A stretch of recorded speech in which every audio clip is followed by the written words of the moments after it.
Welcome back to Firestarters podcast. I have a very good friend, my sister, I really feel, Unoma here today. We met, if I go back, what was that? It has to be over 2 years ago we met at that coffee house. Yes, yes, I recognized you as a sister in Christ, yes. a woman doing extraordinary things. And I thought, I have to meet with her. I have to speak to her and hear her story and just be in her life if she'll let me. So today, and we even talked about podcasting that Yes. that far back. And so today I get to share you with the world. And I want to go back to the beginning. Well, when we talked that day, just take our listeners back to the beginning of your story. And really, I guess when you share the moment when you first heard God calling you out into more.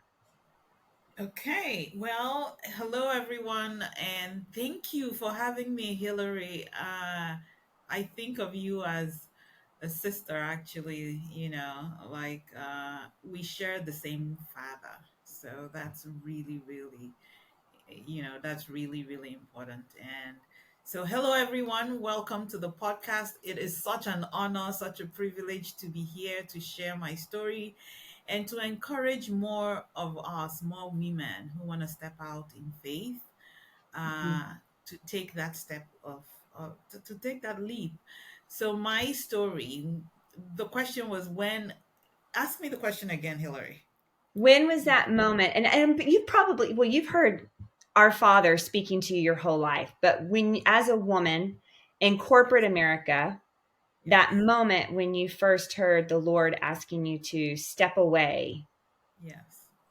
So I'll tell a little bit of that story before. Okay. I'm originally from Nigeria. I come from well educated parents. And so my path on my journey was sort of structured out for me, right? It was go to school, get a really good degree, and get a job. So I followed that path all the way till the end of the educational journey, which was getting a PhD in computer engineering, right? So I did all that that was expected of me. And then I realized that as I was coming to the end of the PhD program, I hadn't made a plan for myself. And I was following a script, which, was handed off to me. It wasn't a bad script, but I had never really checked in with myself or with my maker. I Mm. never really checked in about am I here to do. And so a year towards my graduation out of, many, many years of education, I started to ask myself, what really am I created to do?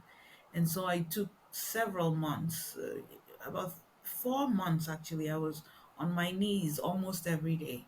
And my prayer was, God, tell me what you'd have me do. If you tell me, I will do it. Because everything else I saw before me wasn't very exciting. I could have gone into academia, but I was burnt out. Didn't want to do any more, any more academia.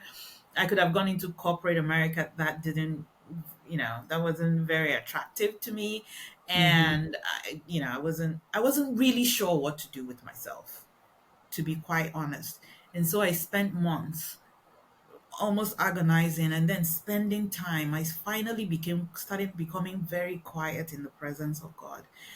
And my prayer was, if you tell me what you'll have me do, I will do it. If you have a plan for my life, let me know, because the plan I have for my life is not interesting. It's not exciting. I can't come up with anything.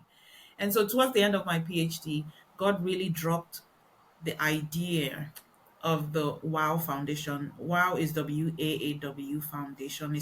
Stands for Working to Advance African Women. Um, and he really gave me a clear picture of empowering women, especially women in Africa or women who feel overlooked, Mhm. empowering them through education and entrepreneurship and leadership, just by shining my own light that was given to me, to encourage more women to step out. And so that's where I got that vision. that vision came in 2007, so we set up that organization then. I graduated out of school 2008, and I got into corporate America. Of course, I got a lot of, great offers. I thought I'll go off and work. It made sense to make some money, Mm-hmm. because the nonprofit wasn't funding itself, of course, and wasn't going to pay bills. And so I got a job in corporate America. But almost from the beginning, my heart was, the Lord was telling me to step out in faith.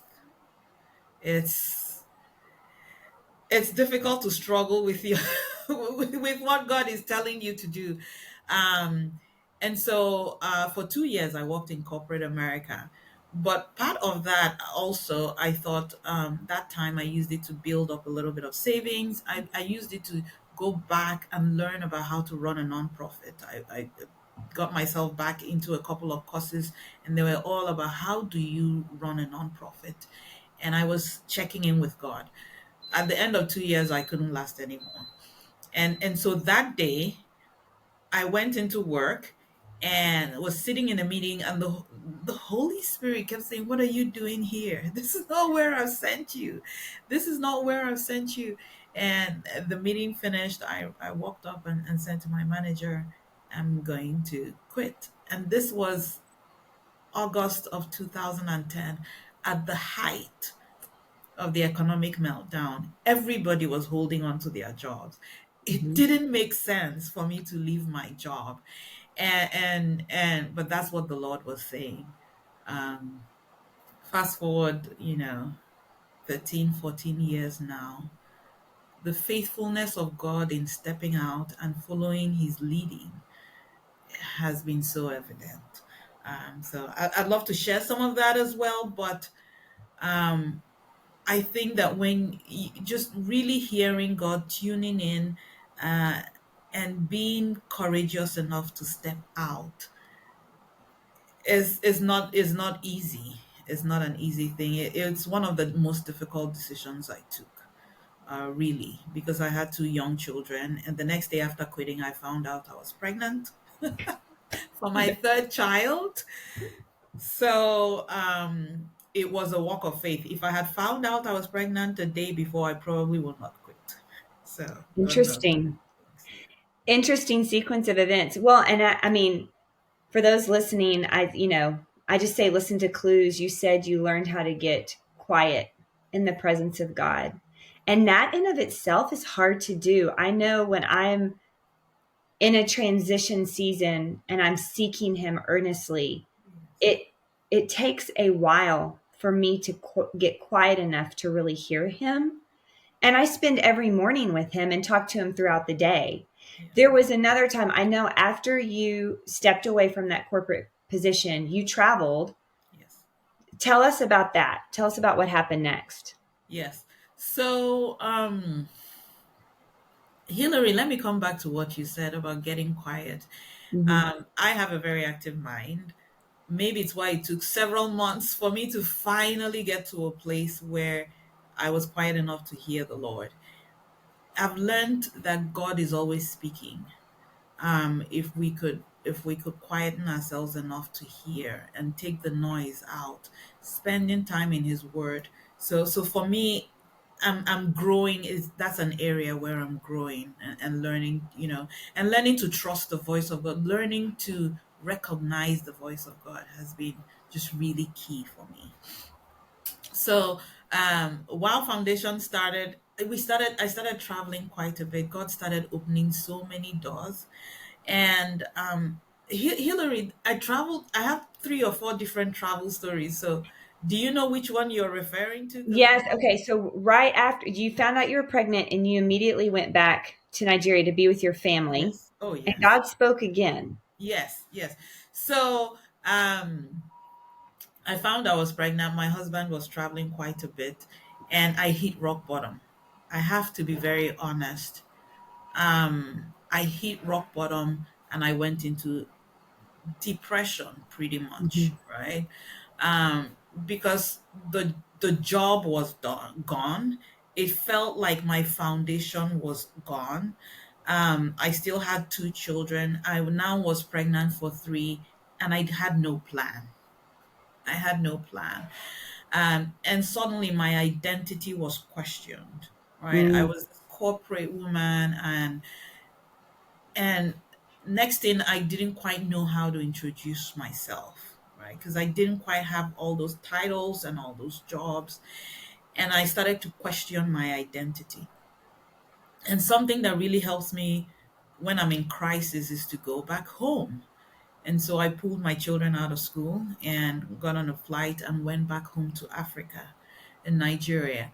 And again, it helps me to just sit at home to remind myself who I am, remind myself where I come from, remind myself who I am in Christ, that mm, my identity is deeply rooted in who Christ made us. When God made us, He said He made us in His image. And so when we start to question who we are, we just need to look at the scriptures and figure out who God is, because that's who we are. We are children of God, and our spirits are made in that image. We yes. are pure love. We can do all things through Christ who strengthens us, right? We're bold, we're courageous. These are all the things that God tells us that we are, Mhm. because we can look at Him and we see a reflection of ourselves. And so going home helped me to do that. So when I got home, I was still trying to question, where am I going? I had a couple of really crucial conversations. One was sitting with my friend, and I was asking her, she had a couple, a baby, and her baby looked really phenomenal. And so I was like asking about how do you have really healthy looking children? And she started talking about how to eat healthy and eat organic foods and eat, herbal supplement, herbal things. And that's when God spoke to me. This is where I want you to go. I want you to start a herbal superfood company. And Hillary, if anybody had told me that I would do anything in the health and wellness space, I would totally dismiss it. I didn't. First of all, I had a very analytical mind. I had a very scientific mind. I wasn't sure I even really believed in herbals. It was a whole new area for me. But that's what happens when God is leading you. Sometimes He leads you in the most unlikely places. So that journey back home, first of all, grounded me, but God used several conversations to start to open my eyes to the direction in which He was leading me. And I'm thankful. We've been doing Herbal Goodness now for 13 years. Again, God takes you on journeys that you would not. It's been a journey of faith. It is a journey of faith. And I think about, I mean, you've mentioned some of the challenges. It's not an easy road, but it Yes, is a good one. it It's is. a worthy one because of the goodness that it brings into your life, the glory that it gives to God, but Yes, also the goodness that it brings into others' lives. And I'm thinking about your family. I'm curious about your husband. You yes, find out you're pregnant and you're like, I'm going back home yes. and I quit my job. Tell me about family, friends. What have they spoken into you? Has everybody been like, yes, Unoma, you're doing the right thing, full speed ahead, we're with you? Or has there been resistance? Yes. Hillary, in this regard, I'm blessed to be married to an amazing man, who has always told me that my worth and my value is not based on what I produce. You Mm, know, I came from a background that was performance based. So I was very used to being rewarded for performance. And then I got married to someone who kept saying, you know, you don't have to perform. You really don't have to perform. Your love, he reflected the love of the Father for me. mm. And for years I couldn't believe that it existed. For years I kept questioning, this sort of love. And so when I started talking about quitting, he kept saying, you're not happy. This doesn't make you happy. you may not know what makes you happy, but at least we can see what isn't working. So, and he Right. kept saying sometimes you have to shut a window for a door to open. I kept trying to hold on to what I had because I couldn't see. And he kept saying, God sometimes shuts the window so he can open the door. Mm-hmm. And so his words gave me much courage, even though at that time he didn't even have a full time regular job. And so when I quit, there were two of us who were, I didn't have a job. He had a contract that was ending in 6 months. Um, but our faith was strong. Now, having said that, a lot of my family, when I finished from school, I was trying to do nonprofit, thought I was crazy. Um, so I've experienced both sides. I had graduated from with to God be the glory. I had a PhD in computer science. I was a as a black woman in tech when it was very hot. I had so many offers coming out of school, and that career could have taken me quite far if I was Yes. going in that direction. And I remember you know my relatives saying to me, "How can you go and get a PhD in computer engineering and turn around and go to a non-profit space where you're going to be begging for money?" Right? How it just didn't make sense. And to this day I have relations who say, why didn't you go the tech, like why didn't you go the tech space? My only answer is that I was following the leading that I very strong leading that I know that God was calling me to. I was following a leading to the mission of God is always bigger than us. And Yeah. God's call on my life is, how can you need to get into the space to empower more women. I want to use you to showcase what God can do with a girl from a small village in Nigeria who is willing and able to let go of the reins so that God can get the glory. And it wasn't the technology space. Mm-mm. Um, and so I'm thankful for that. So I've had both. I've had family strong support of my spouse, but I've had very close family members who cannot figure out why who can figure out why I would go this route. Right. That's why the podcast, fire starters, we say, ordinary women doing extraordinary things, because this is not typical, Yes. and this isn't, I mean, I was in education, and when I decided to step away, I remember my father saying, Yes. you're letting go of security. You have Yes. health insurance. It's a Yes. respect. And you talked about identity. Teachers, Yes. educators are highly Yes. respected. And I was worried, how am I going to transition? Am I going to lose who I think I am? But you said it. Our identity is in Christ. And when we strip all else away, He is what remains, and He Mhm. will always remain. Yes. So we don't, um, Yeah. that's a worry we don't have to have, but you don't realize it until you step out and are willing to let go of those Right. titles and all of that. Right. So there's been sacrifice along the way, I'm sure. Yes. Tell us about that. There's been a lot of sacrifice.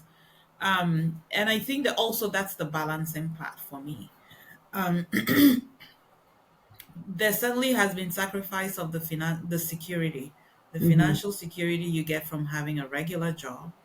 Um, and Also, this faith walk is one where you really, for me, I've had to depend very much on God, right? You're not seeing the next steps. Right. So you can't go off on your own. You always have to hold on to the shepherd. The shepherd is the one who knows the way and is leading the way. And so I'm thankful. I've come to actually become thankful that I'm not in control. I'm a control freak. But I think I would have messed things up. So I'm grateful that there's somebody else who's in control, who knows everything, who's bigger. But that has been a challenge. For me also, at some point it became very busy traveling. Our nonprofit just really started exploding fast because God was at work. Um, so right now we are in 22 African countries. The Wow Foundation is operating 58 chapters, over Wow. 400 volunteers, four offices. Um, it's unbelievable. It's unbelievable what God can do. But at some point, I really started traveling quite a bit. And I started to also see the impact on my children. And I had to pull back a little bit at that point because I really wanted to balance being out there with making sure that my children were very well taken care of, stable, and that I was also modeling Christ for them at home. Mm, And so for me, that has been one of my biggest challenges. How can you be a woman out there living for Christ, testifying for Christ, and make sure that your home is delivered for Christ? One of the prayers I always used to pray, "Oh, Lord, don't allow it be that I've done all these great things outside and my home is not stable, or my home is broken, or my children are lost." So mm, that's one of the biggest prayers. And so those are some of the things that I really work to balance. Um, Also, running a business. Now I run two or three different businesses plus the nonprofit. So I'm extremely busy. My time is very limited. So I have to be really intentional about how I allocate my time, how I mhm, make sure I'm serving and serving my family and serving my community. Um, at some point, I also had to look inwards because sometimes on the journey of going after God, pursuing after God, or chasing what it is that God calls you, for me, it happened that I started chasing other things, right?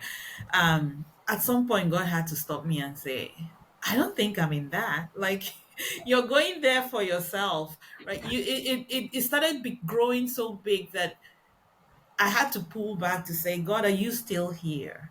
Right? Are mhm, you still on this journey with me? Are you still getting the glory?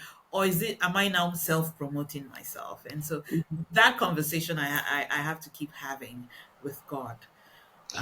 So That is so good. And that leads me to my second question. You said early talking about leaning into God and really being able to discern his voice. How do you discern his voice from your voice on this journey? Because you don't have the next step. How do you know it's him? Hillary, the best way I can say this to all the women listening is it comes from practice. I don't know if this sounds cliche, but it's almost like you can hear the voice of your children in a crowded park if you're paying attention, if you're Mm, really paying attention. that's good. um I feel like I've been hearing the voice of God for several years, and I used to be confused, right? Is that me? Is that not me? The older I've become and the more I've leaned into meditating and getting quiet, learning to get quiet, the more I'm starting to hear his voice Mm, very clearly.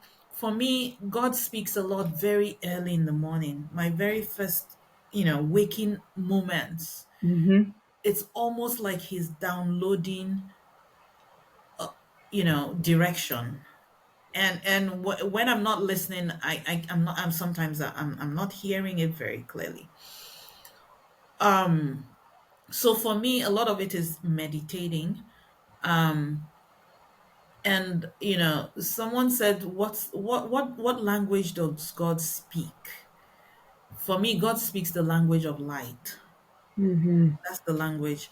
It's not English. It's not, any of our native languages. It's the language of light. It's the language of clarity. Yes. A clarity that is phenomenal. It's a peace that comes in, and it almost it is an agreement with you that this is what I should do. It's a clarity. So that's how I'm starting to learn to really lean into the voice of God. That Um, is so good. And I just want to add, yes, that resonates with me. I feel that he wakes me up sometimes speaking to mm-hmm, me. mm-hmm, And you're right. You said that so beautifully. It's a language of light and clarity because he is a God of order. yes, Yeah. yes, Has there ever been a time where you've doubted? yes. There have been many times I doubted Hillary. And there have been many times it's you mentioned something which is there's fear, there's doubt, and I don't there always will be. But you know that do not fear is one phrase in the Bible that appears again and again and again, Mhm. 360 of it in the Bible, telling us not to fear. Be not afraid, for I will be with you. God is constantly reassuring us. So, so on the other side of fear is victory. Mm, There's a couple of things I always say. The thing you're afraid of is also afraid of you. The only way to defeat this is courage. Courage means taking action in in the midst of fear. And how do you get some courage? You get some courage by leaning in and hearing God, the confidence that God is leading me on this journey. That's how we get courage. And so when I start to doubt, I go back and check in. But I've mm, also prayed several prayers and many times I've hit the wall. Many times I've been exhausted, extremely exhausted, and I've said to God, one, when there's no other resources and the bank dries up, I'm going to quit. I'm going to stop. And God has never let that happen. In this 17 years of journey, God has never let the brook dry up. He's mm, always had a way for has always made a way of escape. He's mhm. always sent helpers, he's sent mentors, he's sent friends, he's sent community, encouragers. So in the midst of doubt and fear, the biggest thing that God says is his word and community. For me, community has been key. It really has been key. Plugging into the right community of people who hold you up when you're tired, when you're doubting, people who can speak into you and say, I remember when you shared this vision. That's a God vision, right? Don't be tired. We're going through a dry patch, but God is still in it. The fact that God sends you on a journey doesn't mean it's going to be pain free. It doesn't mean it's going to be challenge free. It just means that you're walking the journey and God is going to help you walk through those valley of shadow of death. But once you are sure that you're on the right journey, it does give you courage. It's giving me courage to keep pushing. If you could go back and talk to your 2006, 2007 version of you, what would you say to her today?